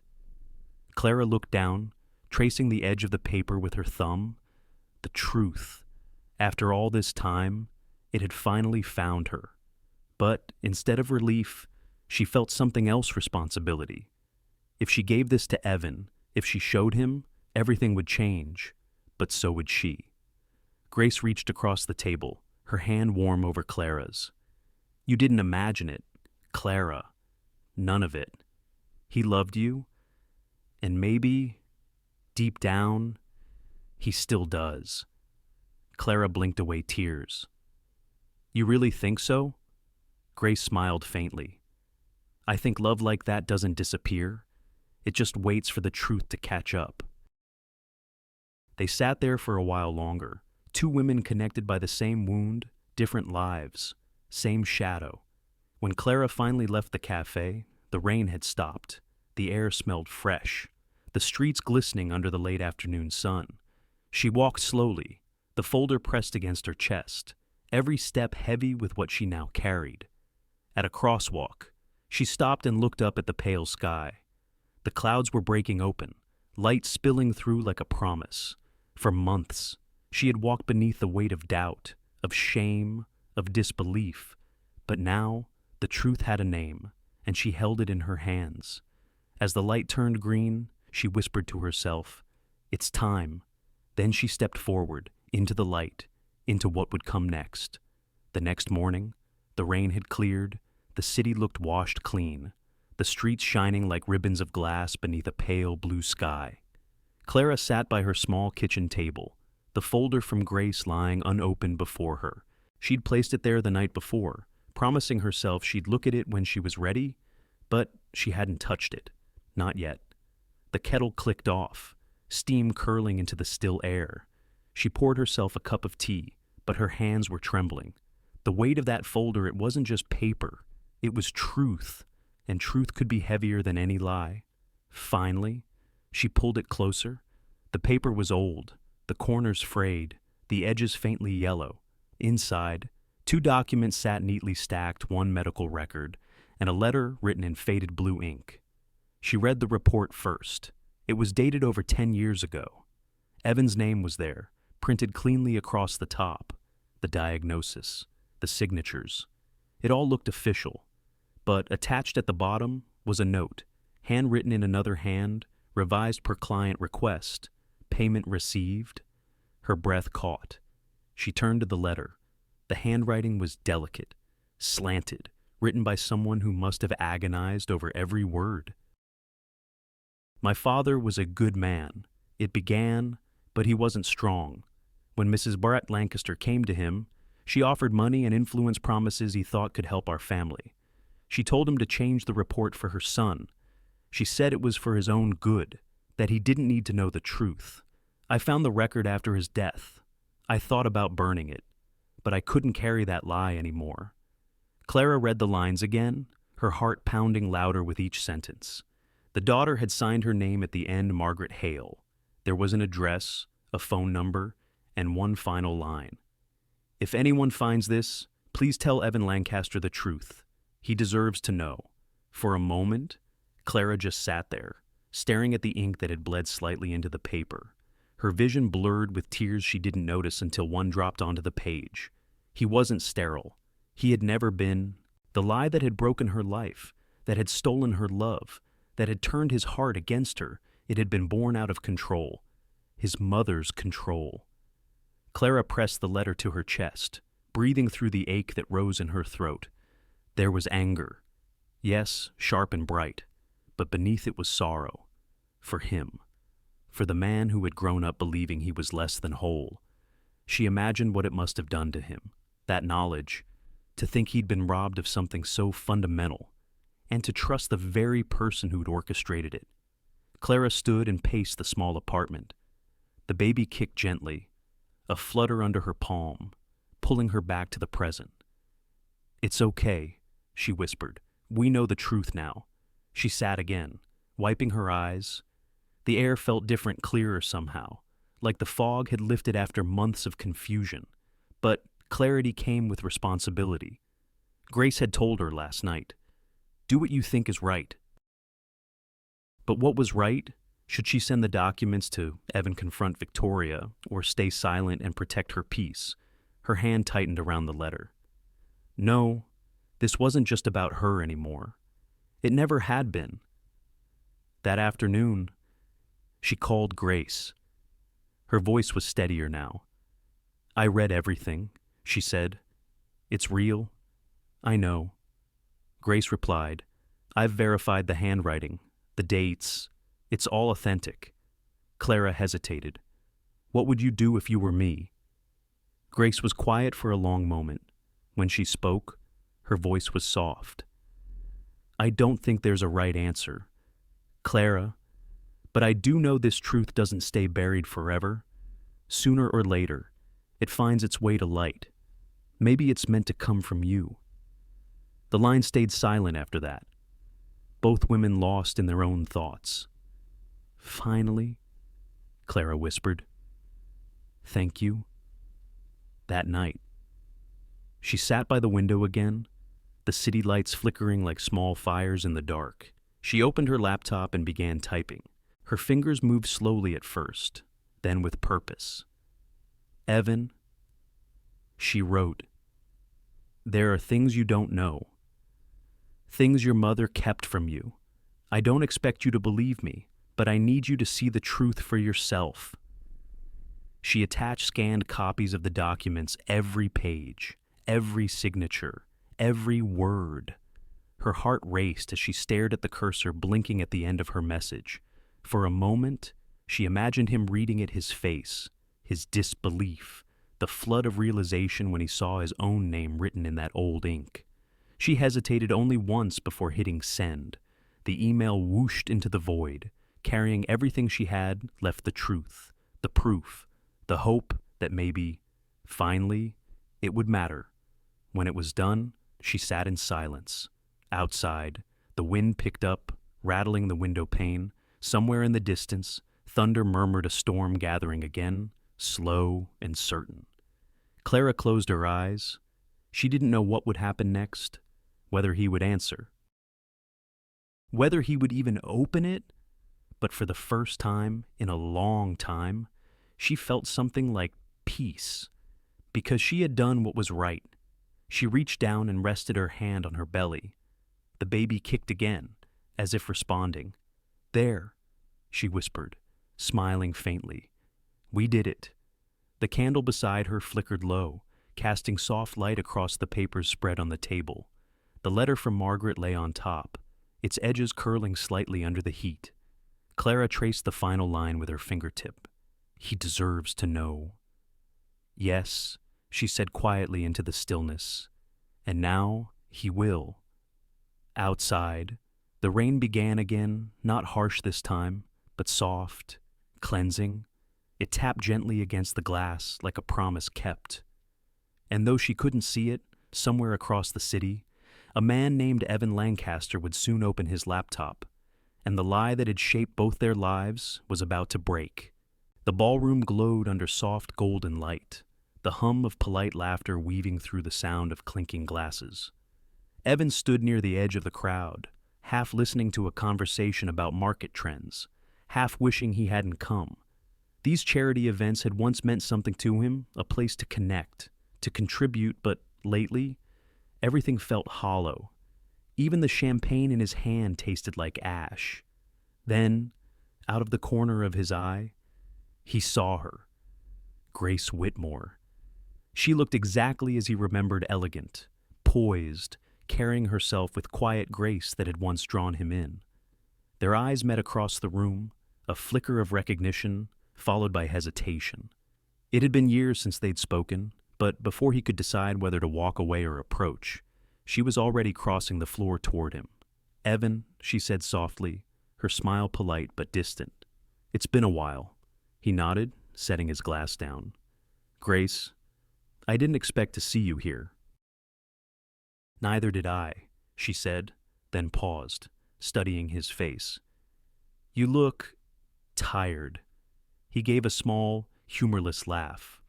"You could say that." They exchanged a few pleasantries, safe, practiced words that danced around the years between them. But something in Grace's expression shifted as the conversation went on, her gaze sharpening with purpose. "I heard about what happened," she said finally. Evan's chest tightened. "What do you mean, Clara Bennett?" she said quietly. "And the baby." He froze, the air seeming to thin around them. "That's not your business, Grace." "Maybe not," she said, "but it should be yours." He turned slightly, jaw tightening. "I don't need a lecture. I'm not here to lecture you." Her voice softened. "I'm here because I know something you deserve to know." He frowned. "Grace," she cut him off gently. "Your mother lied to you." "Evan." The words hit him harder than he expected. "What she lied," Grace repeated, "about your medical condition." "About everything." He stared at her, confusion turning into disbelief. "That's impossible. I've seen the reports myself. I've lived with it for a decade." Grace shook her head slowly. "The reports were falsified. Your doctor's daughter found his original notes after he died. She wrote a letter explaining everything. I've seen it. Clara has it." For a moment, the room seemed to fall away. The music, the chatter, the sound of glass against glass, it all blurred into a low hum in the distance. He looked at Grace, searching her face for any hint of deceit. "Why are you telling me this?" "Because you deserve the truth," she said simply. "And because she didn't." Evan didn't respond. He couldn't. His mind raced back years of conversations, half-remembered moments with his mother, the strange way she'd always shut down questions about his illness. And Clara, her face, her tears, her trembling voice when she'd begged him to believe her. His throat went dry. Grace touched his arm lightly. "Evan, check the files yourself. The truth is there. I think it's time you stopped letting your mother control your life." Then she turned and walked away, leaving him standing alone in the glow of chandeliers that suddenly felt too bright. That night, he didn't sleep. He sat in his study with the blinds half open, staring at the city lights. He thought about Clara's words, the way she'd said, "You don't have to believe me. Just wait. The truth will find you." By morning, he made the call. It took only a few hours to have an investigator dig into the archives. Old records, hospital files, signatures that no one had looked at in years. He didn't want to believe Grace, didn't want to face what her words implied, but part of him already knew. The part that had always wondered why his mother had refused to let him see the original paperwork. Why she had been so insistent, so final, about a truth he'd never questioned. When the results came back, he opened the envelope with trembling hands. Inside was everything copies of the doctor's correspondence, the payment logs, the letter from the doctor's daughter, his name, written in bold at the top of a falsified report, and beneath it, a note in delicate cursive. The mother requested confidentiality. All alterations completed as agreed. He read it twice, then a third time. The room tilted slightly as he sank into his chair, the papers falling onto his lap. 10 years. 10 years of believing he was broken. 10 years of shaping his life around a lie. He closed his eyes, a hollow sound escaping his chest, a mix of anger, disbelief, and grief all tangled together. When he finally stood, the air around him felt heavier. He reached for his phone and called his mother. She answered after 2 rings, her voice calm, familiar. "Evan, darling, I was just—" Why? His voice was low, rough, controlled only by effort. A pause. "Why what, dear? You know exactly what I'm asking." Her silence was long enough to confirm everything.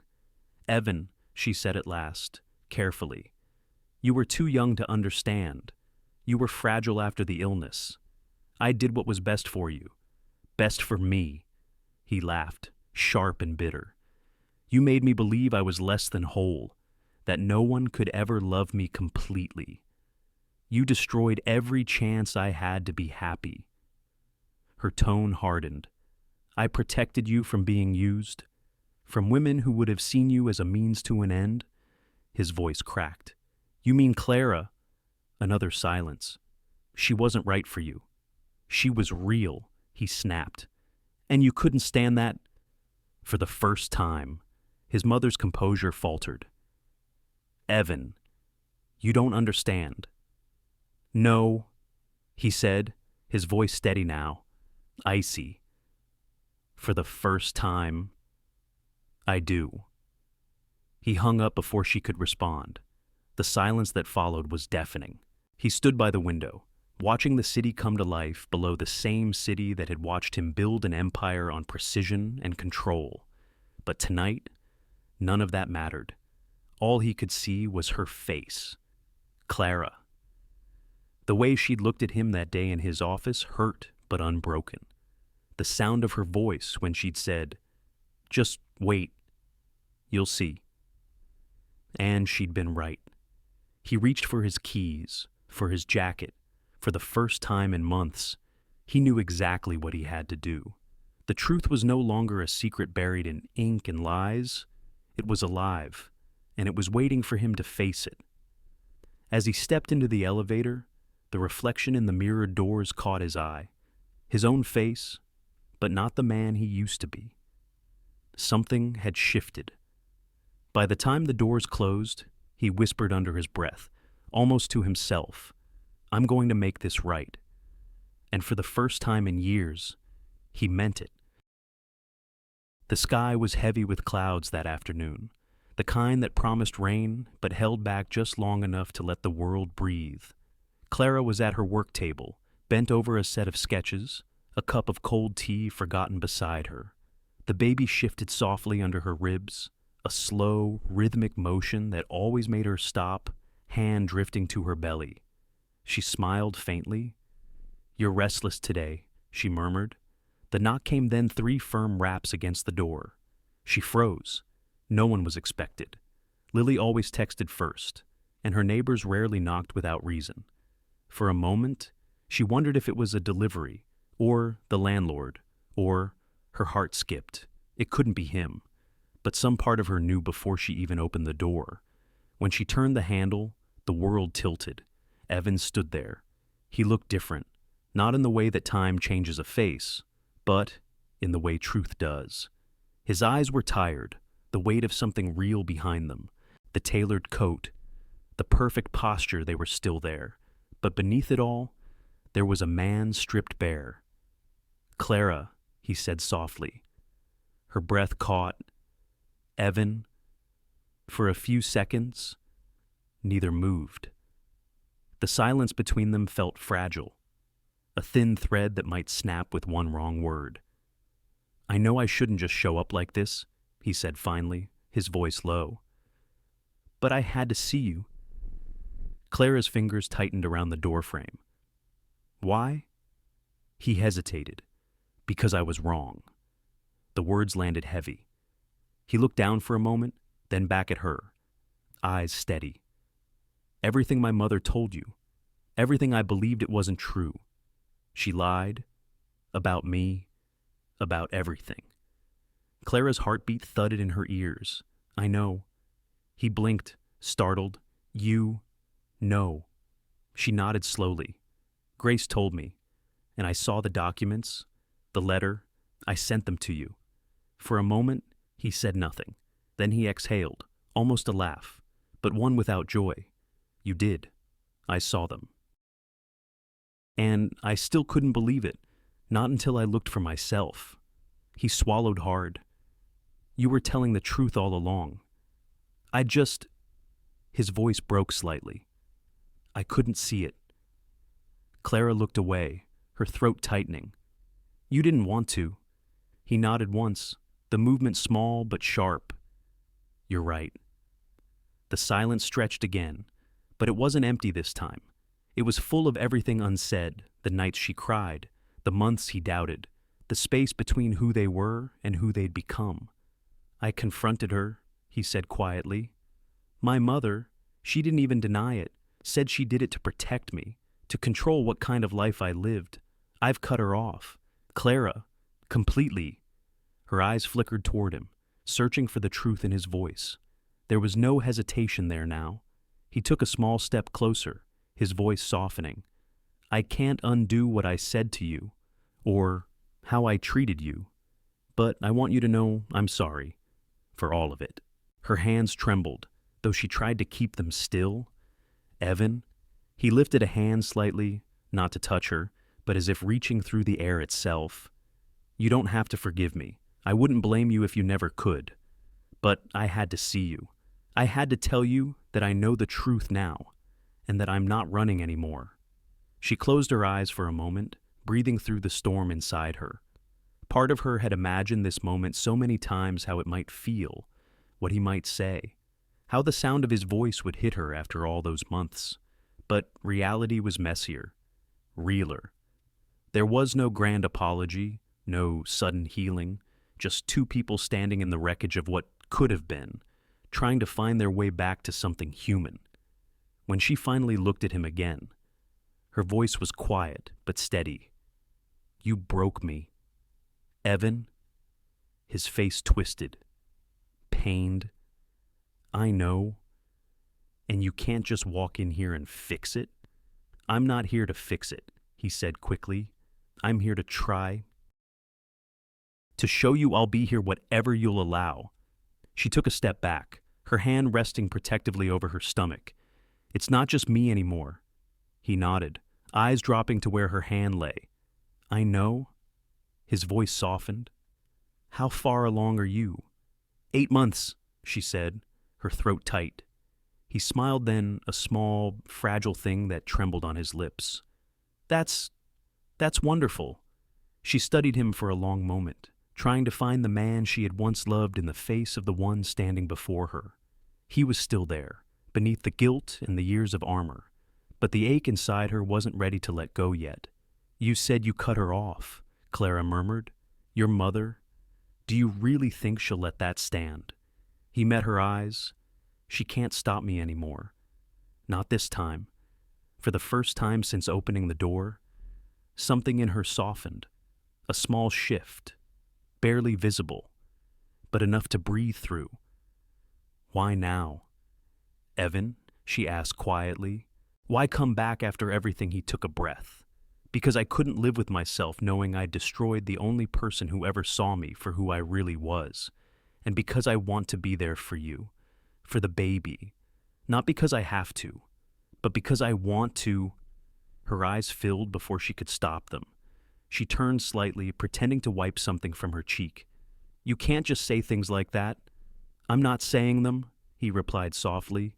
I mean them. The baby kicked then, a sharp flutter under her hand. And for a second, his eyes flickered down to her belly again.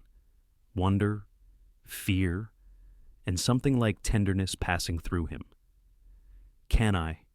He asked, his voice barely above a whisper. Clara hesitated, then nodded. He stepped closer, slowly, and placed his palm gently over where hers had been.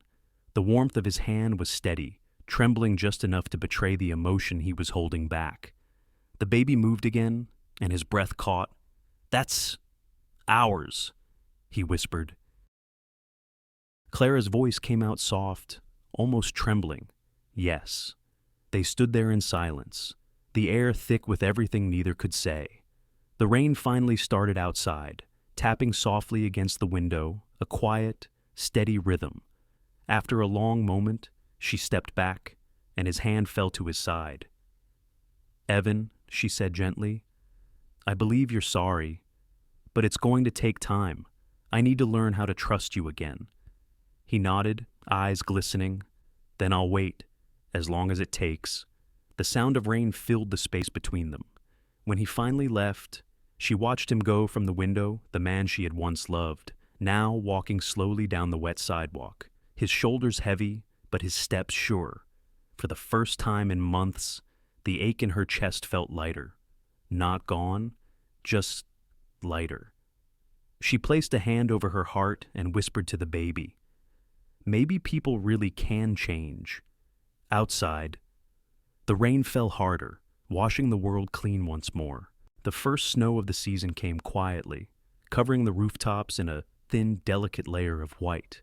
It softened the noise of the city, made even the traffic sound distant, almost tender. Clara sat by the window, a mug of cocoa warming her hands, the soft hum of the heater filling the silence. She hadn't expected him to keep his promise, but he did. Every day since that afternoon, Evan had shown up not with grand gestures or words heavy with regret, but with presence. Quiet, consistent, human. It started with small things: a knock on the door, a vase of white tulips left outside, a note tucked inside the wrapping that simply said, "For strength." Then groceries she hadn't asked for, diapers, a soft blanket, tiny socks folded neatly in a box. He never stayed long those first few times, just enough to make sure she was okay, enough to remind her that he was still there. At first, she wanted to send it all back. Pride told her to. But the kindness wasn't loud. It didn't demand anything. It was just there, like the steady rhythm of someone breathing beside you after a long silence. Eventually, she stopped closing the door so quickly. When he offered to drive her to her next prenatal appointment, she hesitated. "You don't have to," she said, eyes on her coat zipper. "I know," he replied, voice calm. "I want to." The car ride was quiet, the kind of silence that once would have been awkward but now felt fragile, like it needed space to grow.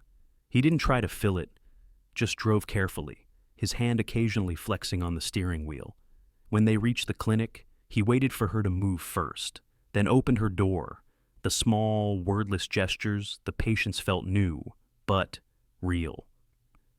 Inside, when the doctor placed the ultrasound wand over her belly, the sound filled the room, the rapid, steady beat of a tiny heart. Evan froze. The screen showed a swirl of light and shadow, and for the first time, he heard his child. He began. But his voice failed. Clara watched him from the corner of her eye. The look on his face wasn't shock, it was reverence. His hand moved to his chest, as if trying to contain the moment, to keep it from breaking apart. When they left, neither spoke for a long time. The winter air bit at their cheeks, but she noticed the way he walked slightly closer now, his steps unconsciously matching hers. That night, she found another note slipped under her door. It read, "Thank you for letting me be there. I'll never take it for granted again." Slowly, day by day, the space between them began to shift. Sometimes he'd stop by after work, bringing takeout from the place they used to love. Sometimes he'd just sit on the couch while she rested, reading aloud from a parenting book in a voice half serious, half playful. He was learning not how to be perfect, but how to be present.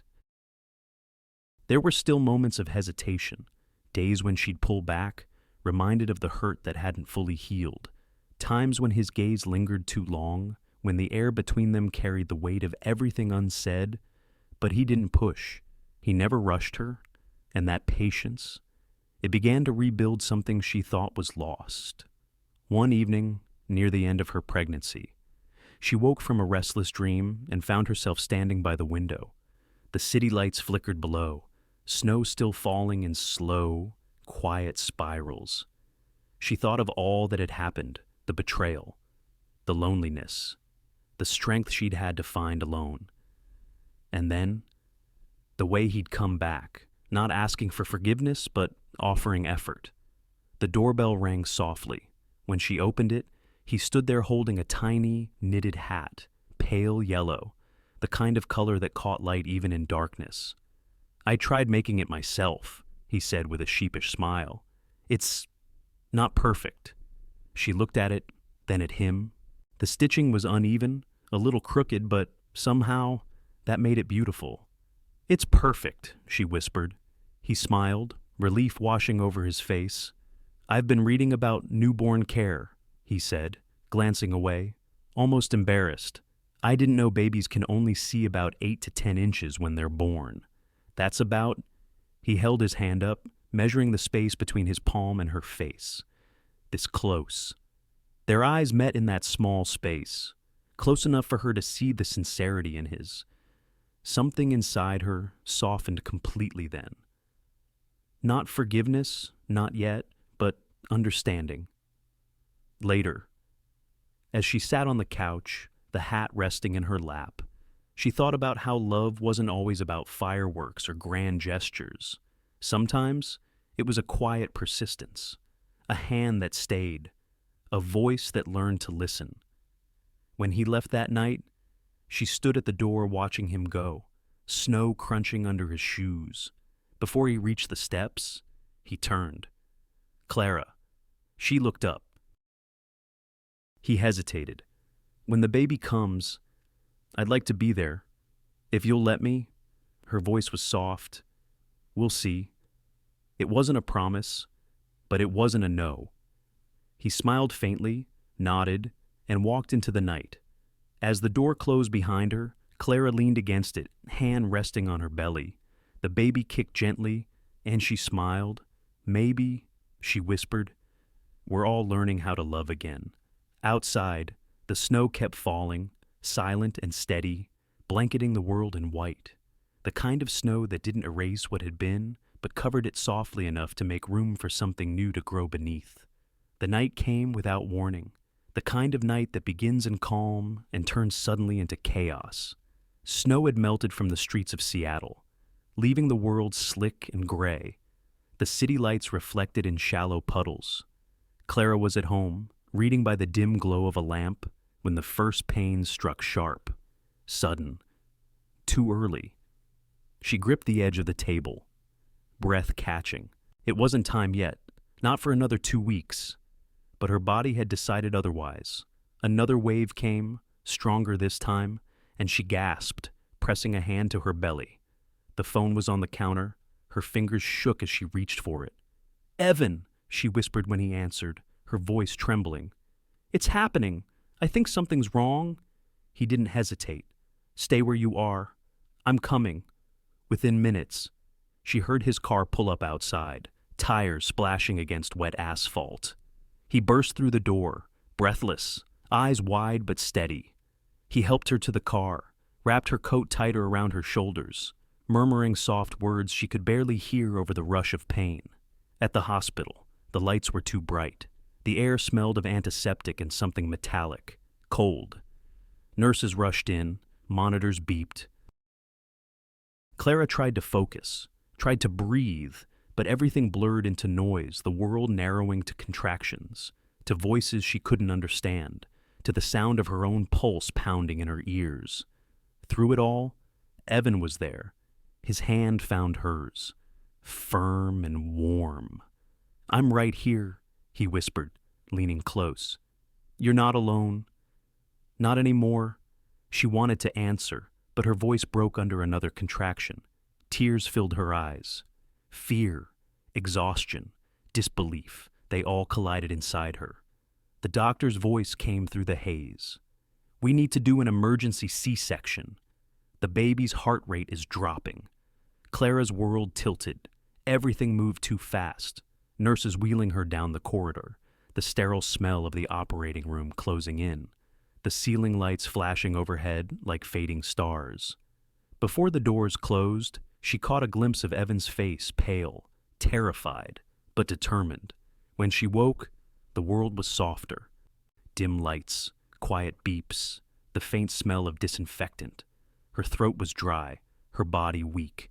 She blinked slowly, trying to piece the world together. Then she heard it, a small, fragile cry. Her heart stuttered.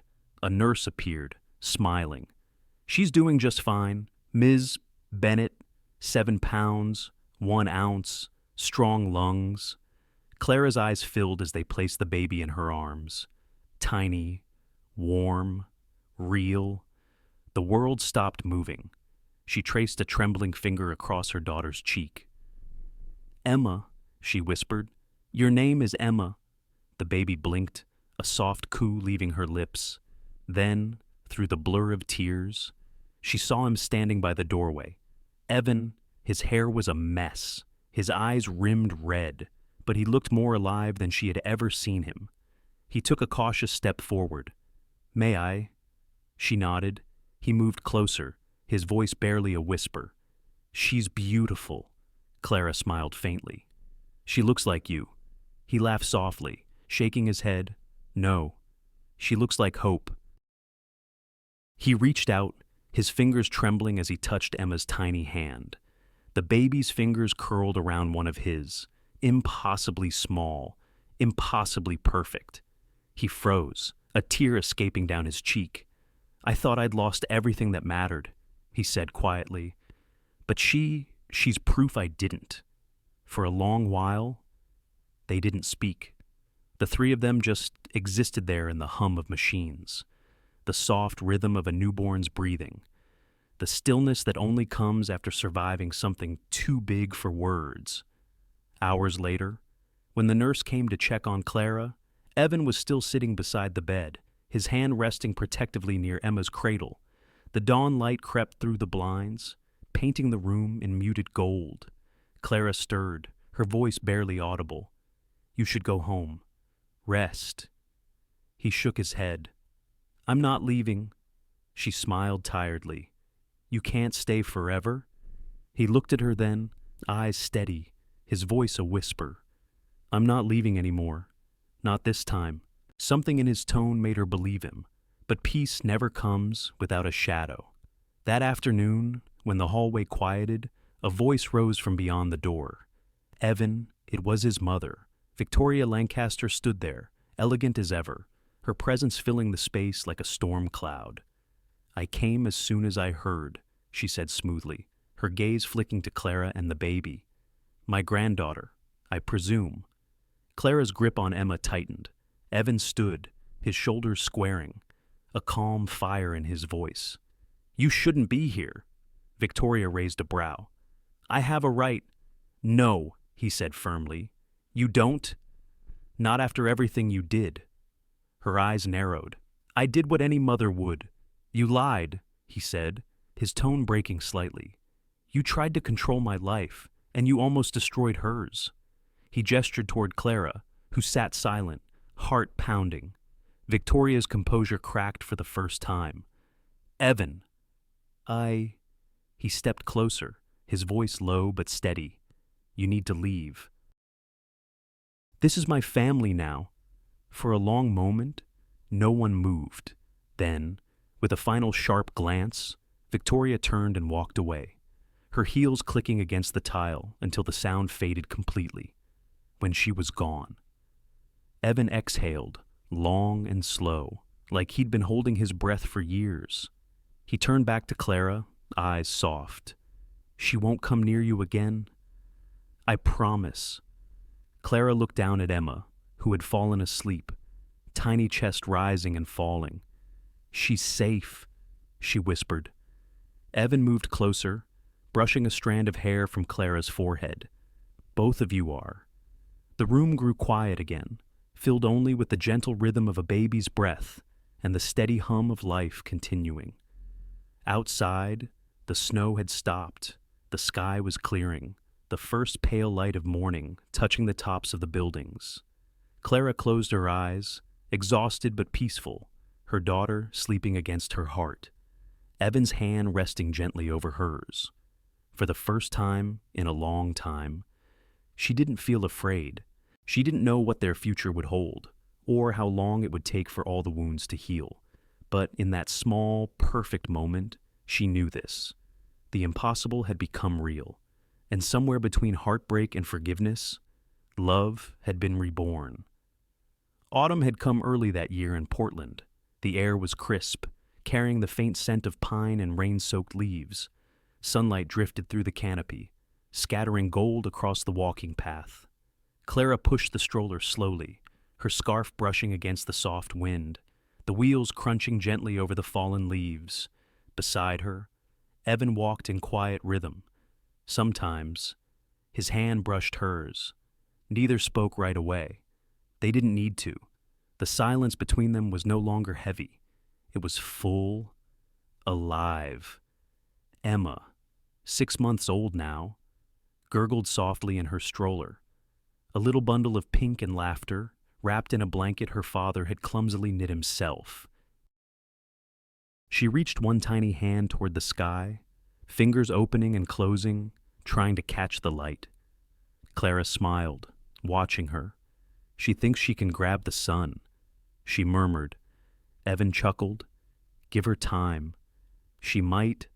The sound of his voice had changed over the months, softer now, less guarded. He still carried the weight of the past in the way he paused before speaking, the way he looked at her sometimes, as if afraid the moment might vanish. But there was peace there, too. They stopped by a wooden bench near the lake. Ducks glided across the surface, leaving thin ripples that shimmered like glass. Clara lifted Emma from her stroller and held her close. The baby smelled like milk and warmth, like something new and unspoiled. Evan sat beside them, watching as Clara kissed the top of their daughter's head. You know, he said quietly, I still wake up some mornings thinking it's all a dream, that you're gone, that she's not real. Clara looked at him, a gentle smile touching her lips. And then I hear her cry, he said, laughing softly. And I remember real life's louder than dreams. She smiled back, her eyes glistening. You're not dreaming. Evan. He turned toward the lake, the reflection of the trees moving across the water, like time itself. 6 months, he said. Feels like a lifetime. She nodded. It does. There was a pause, quiet, steady, the kind that invites memory to sit between two people. She thought about the hospital, the cold nights before that, the fear that used to live inside her chest. And now this. A park, a child, a man who had learned how to stay. When the wind blew, it carried the faint chime of laughter from a nearby family. Evan glanced at them, 2 little boys chasing their father across the grass, and something softened in his expression. I don't know if I deserve this, he said. Clara followed his gaze. Maybe it's not about deserving. She shifted Emma slightly, the baby's fingers curling around her necklace. Maybe it's about choosing. Every day. Even when it's hard. Evan looked at her then, his eyes meeting hers with quiet understanding. I choose you, he said. The words weren't grand or rehearsed. They were simple, steady, real. Clara didn't answer. She didn't need to. Instead, she reached out and took his hand, an old gesture made new.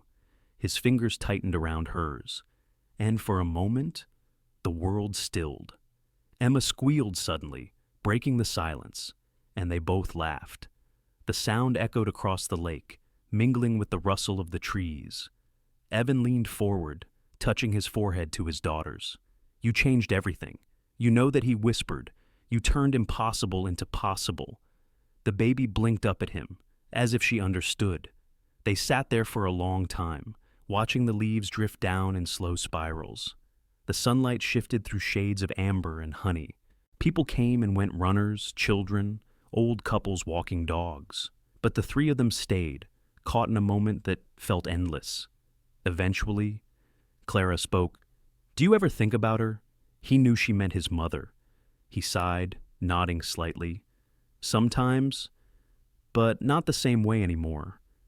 He paused. I think I've stopped trying to understand her and started forgiving her instead. Clara looked at him, surprised but calm. That's a big thing to say. It's the only way I know to move forward, he said. She lived her life out of fear. I don't want to make the same mistake. The words settled between them like falling leaves, quiet, final, but freeing. Clara rested her head lightly against his shoulder. You've changed, Evan. He smiled. You made me want to. The sky began to fade toward evening, the light growing softer, more golden. Emma dozed in Clara's arms, her tiny breaths even and slow. A few children passed, dragging kites that fluttered against the wind. Somewhere, a musician played a soft tune on a saxophone, its notes rising and falling like distant memory. Clara looked around the park, the trees, the man beside her, the baby in her arms, and something deep inside her loosened.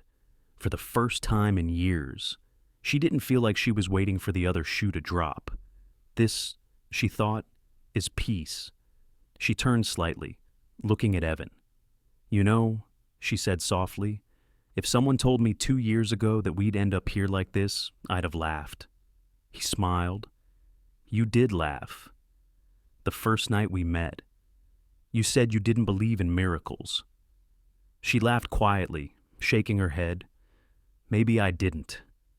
Back then, he tilted his head.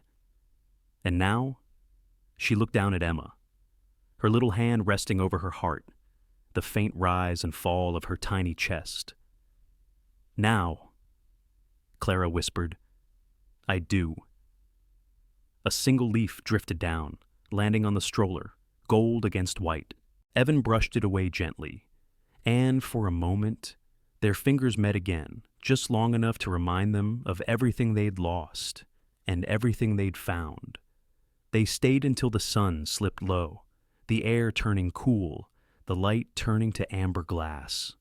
When they finally rose to leave, Clara glanced back at the bench, the place where something had quietly, beautifully begun again. As they walked toward the car, Evan reached out once more. This time, when his hand found hers, she didn't pull away, and under the canopy of golden leaves, Clara Bennett smiled, because the impossible had already happened, and somewhere between heartbreak and forgiveness, love, real love, had found its way home. Sometimes, the hardest journey isn't about finding love, it's about learning to forgive. Clara's story reminds us that healing doesn't come from erasing the past, but from facing it with grace. We all carry wounds from betrayal, from pride, from words that can't be taken back. But when someone chooses to change, truly and quietly, that change can soften even the deepest scars. Love, at its truest, isn't loud. It grows in silence, in small gestures, a steady presence, a listening ear, a hand that stays.